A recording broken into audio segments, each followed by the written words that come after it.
Hey guys, Pro1701 here, and today we are talking about some Fourth Doctor. We are going to be reviewing the Ribos operation. Or Ribos? Ribos? I can never remember. Ribos. Ribos. I really like this story. It's weird. I watched it like yesterday and I can never remember how to pronounce it. I really like this one. It's not like classic Doctor Who. It's not essential Doctor Who. It's not masterpiece Doctor Who, but it's really good Doctor Who. It's another really good Bob Holmes script. That I thoroughly enjoy. It's a lot of fun. It's one of those, if someone who's a big fan of the modern series, a lot of times when they go back to watch Classic Who, they kind of just, they hit the cliff notes, so to speak. They hit just kind of the more famous ones like, Inferno, Spearhead, War Games, Power of the Daleks, maybe, if they can handle the animation, 10th Planet, and Unearth the Child of the Daleks, City of Death, stuff like that, the famous ones, Caves of Androzani. This is one of the ones they would look over. They just wouldn't. Nobody really talks about it as much, and they'd be overlooking a really good gem because it's a fun story. Again, I tend to like just about anything Robert Holmes does, with the exception of Power of Kroll. That's not his fault. Tom Baker is great in this. Tom Baker is very much the Fourth Doctor in this. His humor is right there in stride. I love a lot of his comments in it, which I really should have took notes when I was reviewing it, but I didn't. I love a lot of the comments he makes, a lot of the asides. I like when he talks really, really fast, sometimes without really saying anything. And the looks he gets on his face. I love the conversation he has with the older con man when they're all being held prisoner, both of them and Romana. And the older con man's telling him the story about why he had to leave Earth.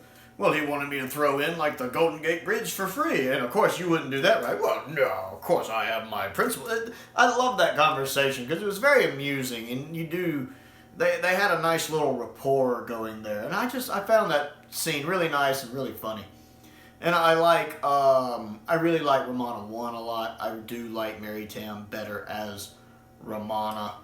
I never really got into Lala's Romana. She has her moments, but I much prefer Mary. I really like how naive she is here as her first story. I really love the first scene with her and the Doctor in the TARDIS. It's very amusing. How she talks about how she graduated like top of the class and stuff. And the Doctor's like, am I supposed to be impressed by that? And she's like, well, it's better than barely managing to scrape by. And he's like, those records are classified. I enjoy that. And then the part when she mentions, oh, I'm from, the president of the Gallifrey sent me, and K9 and the Doctor kind of back up a little. What really amuses me about that is that K9 backs up too. Not just the Doctor, K9's like, even he's like, oh, this is bad. And I like when she first announces her name, Romana, London, and the Doctor's like, oh, I'm really sorry. I'm terribly sorry about that. Is there anything I can do for you? My Doctor. This really is one of those examples of why when people are like, Capaldi's my favorite Doctor, I'm like, huh? Because to me, the Doctor is, like, the way Tom Baker acts in this story is the Doctor for me. He's just, it is the freaking penultimate of Doctors, the way he acts in a lot of his stories, including this one. I just love it. And I love the fact the humor in this story, and there's a fair amount of it, too. It's not blown out of proportion. Some people would accuse season 17 of being a little campy and a little too blown out of proportion with the humor. It's much more dialed back in season 16. Again, it's a Bob Holmes script. I don't think Bob Holmes is just notoriously known for his humor. But there is humor spread in his scripts, which I really enjoy. And it's really apparent here. He has a much more subtle humor than, say, Douglas Adams. But it fits in with the story perfectly. I really like the guest cast. I like the guy playing the Graf Vindicay. I really like him. The guy playing Shellac, I like him. I like both of the guys playing the con man. Although the younger one, that one scene when he's going on about the Screen Stone, that's the one scene in the story that just grates on my nerves, and I'm surprised I didn't fast forward through it, because that southern voice he uses, I'm as put off by it as the older con man is later, when they're actually talking about, what'd you think of my accent? And the older con man's like, Yeah, I felt the same way. It really puts me off when they're doing that one little scene. Other than that, though, I think they're both fine. I like the character of Ben Rowe and how he's considered a heretic, even though he's right for believing that, the stars aren't, ice crystals, they're other planets. And the actor who plays him really plays that role really well. I think the sets are pretty nice for classic Who. I mean, it does look like a completely studio series. I enjoy it. I like the opening with the White Guardian. That's pretty neat. I do find there's some scenes where I know Tom had an incident with his dog that bit him, and while it's more apparent in the Pirate Planet, you can still see there's a few scenes where they covered it up with makeup, so he's got this little mark here that's there in some scenes and not there in others. And it's really off-putting because whenever it's there, I can't help but stare at it. It's even worse in Pirate Planet, which is frustrating because I love Pirate Planet, but he has this little scratch right here where his dog bit him really bad. And I can't help but see it. I can't unsee it. It's just there. Like, you see it in the initial scene with the White Guardian. I'm guessing they filmed that last. And then in most of the other scenes, it's not there. I think it's also there at the scene at the end, and maybe one or two others. And then I like the Key to Time design. The actual key part's really neat. I like the story with the Jethric. I like the creature, how well it's realized, the little creature guarding the room. I like there's a scene where they see it and its eye is kind of opening and closing. Pretty good little effect for classic Who. I like it. I like finding out that the Grath is kind of like a spoiled child in the sense that he thinks everyone's done him wrong because he was the ruler of this planet and he left to go fight in a war. And while he was gone, his half-brother took over. Because a lot of times when we hear that kind of story, the one who left, like King Richard, is the good guy, and then the one that stayed, like Prince John, would be the bad guy. But we found out, the more you watch the story, you find out, you realize that the Grath is actually kind of a bloodthirsty tyrant type character, and when he left to go fight in wars, the half-brother took over because he was a better ruler. That's why when the Grath tried to appeal it to the Galactic Council or whatever they are, nobody stood up for him. He's like, nah, the guy ruling now is doing much better. We don't want you back. So it's interesting to find out that while he sees himself as a good ruler, and he seems to genuinely think that. He's not one of those people that knows he's a bad guy. He thinks he's a good guy. And you see some of his deplorable actions, like when he's talking to Shellac, I feel insulted. Well, you should be. That could be very offensive. I am right to feel insulted. And he kills the one guard. He's not doing it because he's evil. He's doing it because he feels he's genuinely been affronted. He was not treated the way his station should be treated. As for Shellac, I don't know. I always wonder, because he's an older soldier, if he's one of those that he believes in what the Graf is doing, or he's just one of those soldiers that maybe has followed the Graf's family for so long. Maybe he served the Graf's father and grandfather that, he's the good soldier. That's his duty. He's supposed to protect his Graf, and he's going to do it regardless. I always wonder about that. Even though they have a good rapport as well. I really like the rapport between them. They do seem to have some genuine trust and caring for each other, which I actually enjoy. Romana and the Doctor's relationship I really like. Because while Romana is more book smart perhaps than the Doctor, as we see from their test scores and stuff, she has a lot of the book intelligence. She doesn't have those life experiences the Doctor has. And because of this, she's very naive. Like not spotting the younger con man for what he was at the beginning, thinking he had an honest face, whereas the Doctor, of course, caught on immediately. She's asking him a lot of questions, and the Doctor always knows the answer. Well, that's this creature, and that's this. Nope, they're both con men. I wonder if they're involved with the Black Guardian, or if they're just common crooks. So, I like that. You have,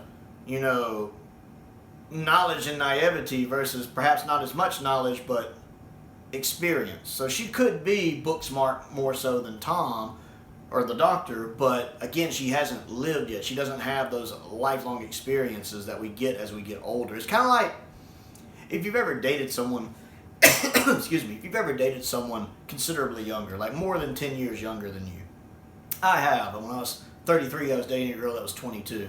And while the age didn't bother us, there were some apparent differences. Because sometimes at 22, and she was like, she just got her first job at 22. So her dad owned a computer company. He paid for her college. She never had to work in college. So she got her first job at 22. She'd only been working a few months when we met. And some of the things she would say or do, I would be like, she would be talking about work or how hard work is or something like that. And as someone who has more life experience, I'd be like, to put it in perspective, her dad was buying her a new car. And I mean buying it, paying it out, paying for it, just buying her a brand new car. And she was complaining about test driving it. She's like, I'm having to test drive all these cars, and it's so frustrating and time consuming. And I was thinking about the $450 car note I had at the time, going, I feel so bad for you. You know, because I'm actually having to pay for my fancy little sports car that I like. So it's kind of like that. I'm sure you've done that, or, you know, you know people who are considerably younger. You see someone who's 18 or 19 and they say something that I guess to them makes sense, but to you, you're like, Jesus God.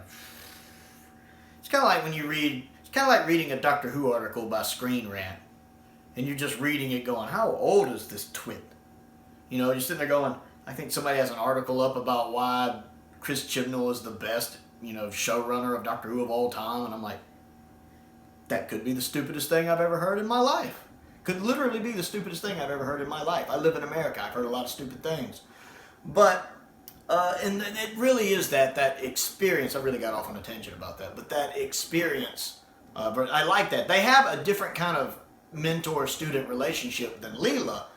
Because Leela and the Doctor also had kind of a mentor-student relationship as well. But it's a different type here. Because Romana's a very different character from Leela, while also being a very different character from Sarah Jane. And I love when Classic Who also had companions that weren't modern day companions, like Leela and Romana, or they weren't modern day Earth companions.